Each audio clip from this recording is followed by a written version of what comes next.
Hello anime fans, तो कैसे हो आप सब। आज हम देखने वाले हैं वन पीस का एक ज़बरदस्त मोमेंट जहां लूफी और जोरो की लेजेंडरी पार्टनरशिप की शुरुआत होती है। मारिन्स का लीडर ऑर्डर देता है फायर, तो तमाम सिपाही फौरन लूफी पर गोलियां चला देते हैं। सबको यकीन होता है कि अब लूफी बच नहीं पाएगा, लेकिन अगले ही पल सबकी आंखें खुली की खुली रह जाती हैं। गोलियां लूफी को लगती जरूर हैं, मगर उस पर कोई असर ही नहीं होता।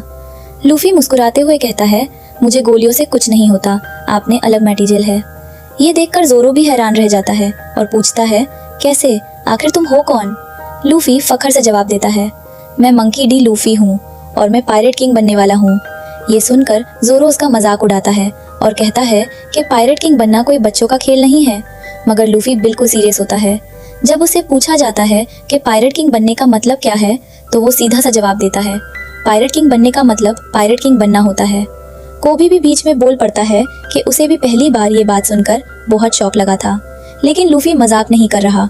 उसका सच में यकीन है कि एक दिन वो दुनिया का सबसे बड़ा खजाना वन पीस ढूंढ लेगा।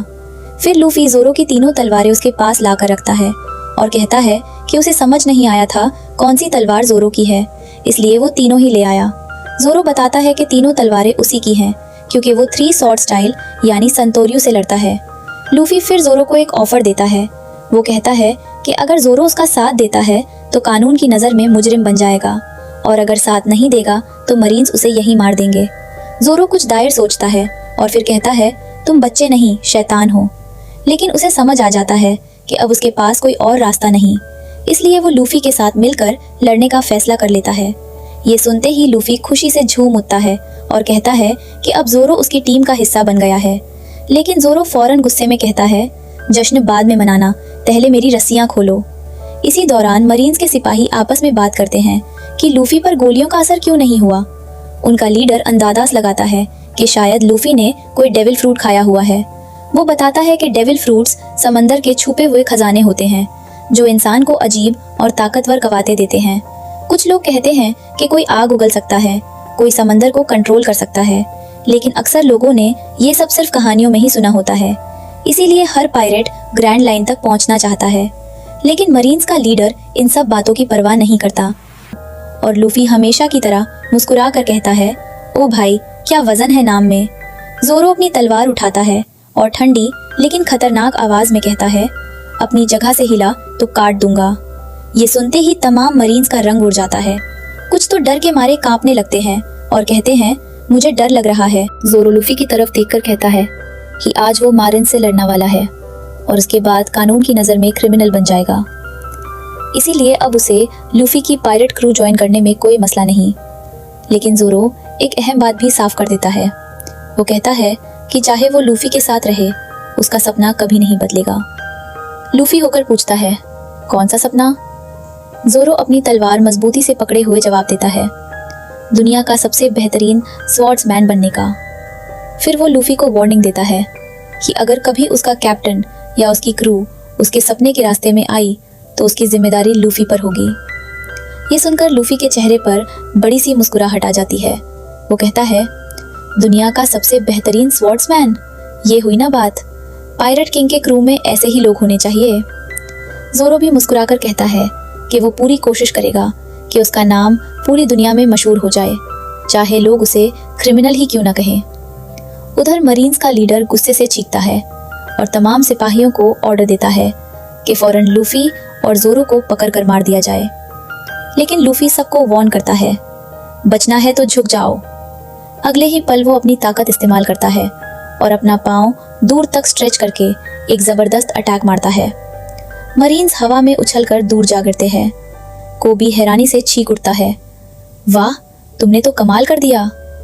जोरो भी हैरान होकर पूछता है, तुम असल में हो क्या। लूफी हंसी के साथ जवाब देता है, मैं वो इंसान हूँ जिसने गमगम फ्रूट खाया था। जोरो पूछता है, और ये गमगम फ्रूट क्या होता है। लूफी सीधा जवाब देता है, रबर मैन।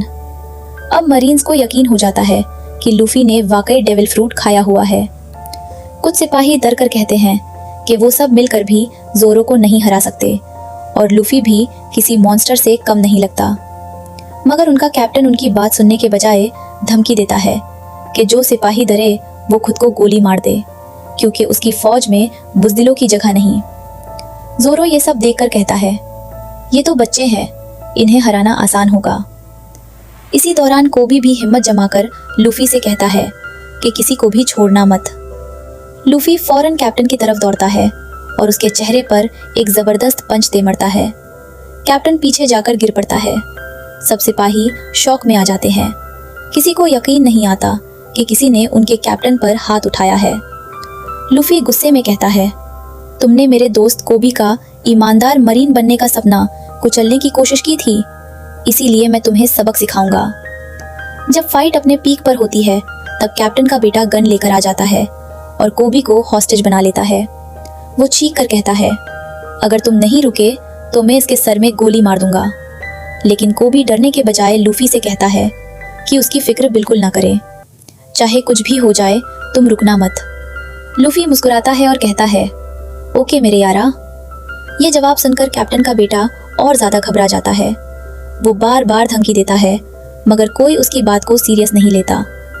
अचानक कैप्टन पीछे से लूफी पर हमला करने की कोशिश करता है, लेकिन उसी वक्त जोरो मूव करता है। एक तेज वार और कैप्टन की सारी उम्मीदें खत्म हो जाती है। कैप्टन मॉर्गन जमीन पर गिर जाता है। लूफी मुस्कुराकर कहता है, शुक्रिया। जोरो जवाब देता है, ये मेरा फर्ज था कैप्टन।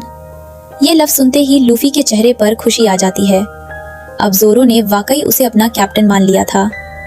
मरीन्स के सिपाही हैरान रह जाते हैं। उन्हें यकीन नहीं आता कि उनका कैप्टन हार गया है। लेकिन सबसे ज्यादा हैरत की बात यह होती है कि सिपाही उदास होने के बजाय खुशी मनाने लगते हैं। पता चलता है कि मॉर्गन ने सिर्फ लोगों को ही नहीं, अपने ही सिपाहियों को भी बहुत तंग कर रखा था। कोबी समझाता है कि इसीलिए सब लोग उसकी हार का जश्न मना रहे हैं। लेकिन बैटल के बाद जोरो अचानक गिर पड़ता है। लूफी फौरन उसके पास दौड़ कर आता है और पूछता है, जोरुआ क्या हुआ, तुम ठीक हो? जोरो कमजोर आवाज में जवाब देता है, मुझे बस भूख लगी ही है। इतनी बड़ी बैटल के बाद भी जोरो की सबसे बड़ी प्रॉब्लम भूख निकली। लेकिन इसी वक्त कहानी एक नए मोड़ पर पहुंचती है। सीन शिफ्ट होता है और हम एक रहस्यमयी लड़की को देखते हैं। वो कुछ मरीन्स को बांधकर किसी चीज की तलाश में इधर उधर ढूंढ रही होती है। वो बेचैन होकर कहती है, मुझे वो कहीं मिल क्यों नहीं रहा। काफी तलाश के बाद उसे एक मैप मिल जाता है और वो खुशी से कहती है, मिल गया, मुझे ग्रैंड लाइन का मैप मिल गया। मगर जब वो मैप को ध्यान से देखती है तो उसका चेहरा बदल जाता है। रुको, ये वो मैप नहीं है। मैप पर अजीब निशान बने होते हैं। तब उसे समझ आता है कि ये किसी और का काम है। ये तो बगी का निशान है, बगी द इमॉर्टल। सीन शुरू होता है जोरो के साथ, जो पेट भरकर खाना खा चुका होता है। वो कुर्सी पर बैठकर सुकून से कहता है, मेरा तो पेट भर गया। जब 3 हफ्तों तक मैं भूखा था, मुझे यकीन था कि जैसे ही खाना मिलेगा मैं गले तक खा लूंगा। ये सुनकर सब हंसने लगते हैं, लेकिन लूफी अभी भी खाना खा रहा होता है। जोरो हैरानी से उसकी तरफ देखता है और कहता है, मैं इतने हफ्तों से भूखा था, फिर भी तुम्हें मुझसे ज्यादा भूख कैसे लग रही है?